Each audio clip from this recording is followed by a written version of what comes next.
ইসলামী রাষ্ট্র হলে দেশের কীরকম পরিবর্তন হতে পারে, যার দ্বারা মানুষের কল্যাণ এবং শান্তি আসবে এবং রাষ্ট্রীয় সমৃদ্ধি আসবে। এই প্রশ্ন তিনি আমাকে করেছেন। আলহামদুলিল্লাহ, আমাকে উত্তর দেওয়ার মতো তৌফিক যেন আল্লাহ দান করেন, দোয়া করবেন, আমিন। ইসলামী রাষ্ট্র হলে তাহলে ইসলামটা কি আমাদেরকে বুঝতে হবে, আর ইসলামী রাষ্ট্র কি? ইসলাম হলো আল্লাহর দেওয়া বিধান। ইসলাম শব্দটা যদি আসে তো সিলমুন বা সালাম থেকে এসেছে, এটা নিয়ে মতভেদ আছে।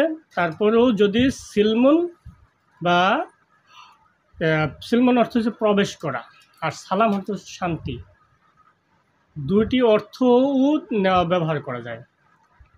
এর মৌলিক তথ্যটাই হবে, এর মৌলিক শব্দটাই হবে হয় এই যে আল্লাহ যা দিয়েছেন, মানে যিনি আসমান জমিন সব কিছু সৃষ্টি করেছেন, সকল কিছুর মালিক, তিনি যেই হুকুম দিয়েছেন এরই ভিতরে প্রবেশ করা, প্রবেশ করা, এবং এরই ভিতরে প্রবেশ করে আল্লাহ রব্বুল আলামিনের শান্তি, আল্লাহ রব্বুল আলামিনের দেওয়া শান্তিকে গ্রহণ করা।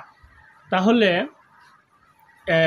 দুটি অর্থই দেওয়া যায় যে যদি আমরা আল্লাহর হুকুমের ভিতর প্রবেশ করি, যেমন আমরা বলি যে একটা রুমের ভিতরে আমি প্রবেশ করলাম, এর বাইরে কিছুই থাকলো না, তো রুমে প্রবেশ করলে আমার শরীরের কোনো অংশ বাইরে থাকলো না। যদি এইভাবে আমরা আল্লাহর হুকুমে প্রবেশ করি, তাহলে আল্লাহর হুকুম মেনে যিনি সৃষ্টি করেছেন সেই স্রষ্টার পক্ষ থেকে শান্তি গ্রহণ করা, এটা হলো আল্লাহর হুকুম, আল্লাহর একটা ওয়াদা যে আমার হুকুমের ভিতর প্রবেশ করলে আমি তোমাদেরকে শান্তি দেব। তাহলে ইসলাম হলো আল্লাহর হুকুম, আল্লাহর হুকুম মেনে চললে শান্তি হবে। এটা আমাদের কোনো মুসলমানদের আকীদার মধ্যে এই ধরনের শান্তি হবে যে এটা এই ধরনের বিশ্বাস প্রত্যেকের মধ্যে আছে বলে আমি বিশ্বাস করি। এবং আল্লাহর হুকুমে প্রবেশ করলে, আল্লাহর হুকুম ব্যতীত অন্য সব কিছু বাদ দিয়ে আল্লাহর হুকুম মতোই পুরোপুরি জীবনটাকে আমরা পরিচালনা করি, তাহলে আমাদের শান্তি হবে না, এই ধরনের কথাটা কোনো শয়তানি বা কুচক্র মহল ছাড়া আর কেউ বলতে পারে না। তাহলে যিনি আসমান জমিন সব কিছু সৃষ্টি করেছেন, তিনি নিয়ম কানুন দিয়েছেন, এইভাবে চলো, এই নিয়মে চলো, তাহলে তোমাদের শান্তি হবে। এখন যদি ইসলামী রাষ্ট্র হয়, তাহলে ইসলাম মানে কি? আল্লাহ যে বিধান দিয়েছেন, আল্লাহ যে নিয়ম নীতি দিয়েছেন, ওই নিয়ম নীতি অনুসারে সকল কিছু পরিচালনা করা, ওই নিয়ম নীতি অনুসারে রাষ্ট্র পরিচালিত হওয়া, ওই নীতি নিয়ম অনুসারে ব্যক্তি পরিচালিত হওয়া, ওই নীতি নিয়ম অনুসারে সমাজ, সকল স্তর, সকল কিছু নিয়ন্ত্রিত হওয়া বা পরিচালিত হওয়া। যদি আল্লাহর নিয়মে সকল কিছু নিয়ন্ত্রিত হয়, পরিচালিত হয়, তাহলে আপনারা আল্লাহ সূরা তাবারাকাল্লাযী বিয়াদিহিল মুলক, সূরা মুলকে আল্লাহ বলে দিয়েছেন, তোমরা তাকাও। আল্লাহ রাসূল সাল্লাল্লাহু আলাইহি ওয়াসাল্লাম বলেছেন, তাকাও আল্লাহর সৃষ্টির দিকে। কোথায় তাকাবে? কোনো একটি ভুল কি আছে?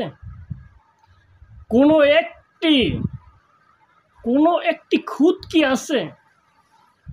কোনো একটি সমস্যা কি আছে আল্লাহর সৃষ্টির মধ্যে তোমরা খুঁজে পাবে?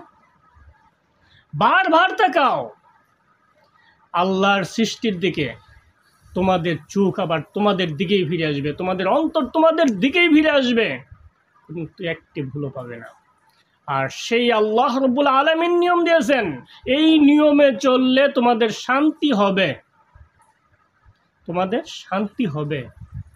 এবং ওই নিয়ম অনুসারে যদি চলো, তাহলে শান্তি হবে। তাহলে শান্তি দেওয়ার মালিক, শান্তি দেওয়ার, রহমত দেওয়ার বা রাষ্ট্রীয় জীবন সুন্দর হওয়ার মালিক, সুন্দরভাবে পরিচালিত হওয়ার মালিক তো আল্লাহ।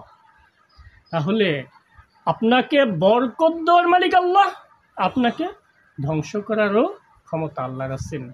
তাহলে এই রাষ্ট্রটাকে সুন্দরভাবে পরিচালিত করার ক্ষমতাও আল্লাহর আছে, এবং এই রাষ্ট্রের সকল দিক দিয়ে শান্তি, বরকত, সকল কিছু থেকে ভরপুর করে দেওয়ার ক্ষমতাও আল্লাহর আছে। তাহলে যদি আল্লাহরই সকল ক্ষমতা থাকে, তাহলে ইসলামী রাষ্ট্র হলে বা আল্লাহর নিয়মের রাষ্ট্র হলে, আল্লাহর নীতির রাষ্ট্র হলে, আল্লাহর নীতিতে সকল কিছু চললে, একত্ব বা তাওহিদ, সকল ক্ষেত্রে যদি তাওহিদ প্রতিষ্ঠিত হয়, মানে আল্লাহর নিয়মটাই প্রতিষ্ঠিত হয়, বলতে গেলে ইসলামী রাষ্ট্র বলতে গেলেই বলা হয় যে তাওহিদ প্রতিষ্ঠিত হওয়া, মানে একমাত্র আল্লাহর হুকুম সর্বক্ষেত্রে প্রতিষ্ঠিত হওয়া। তাহলে আল্লাহর ইসলাম, আল্লাহর তাওহিদ যদি জীবনের সর্বক্ষেত্রে, রাষ্ট্রীয়, ব্যক্তিগত এবং সকল ক্ষেত্রে যদি প্রতিষ্ঠিত হয়, তাহলে প্রত্যেক ক্ষেত্রেই শান্তি বিরাজমান, শান্তি আসবে।